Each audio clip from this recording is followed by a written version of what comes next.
Hello everyone and welcome back to another video. In today's video I'm going to show you how to copy a translation from DeepL.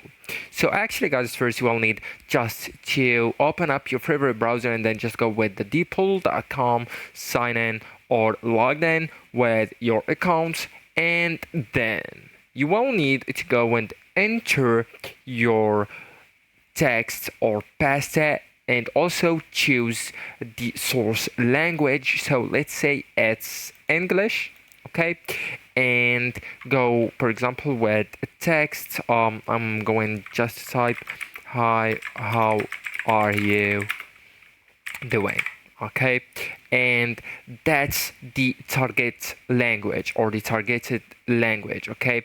So let's say that we want to translate that text from English to French, okay.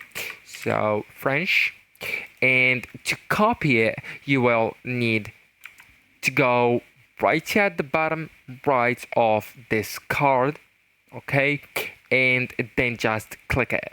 So that way you will copy it. So let's try.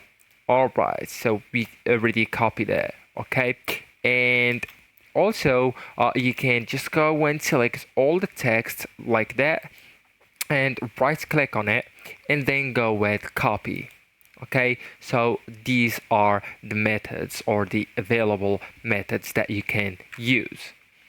The first one is the copy button that DeepL provide to you, and the second one is the manual one.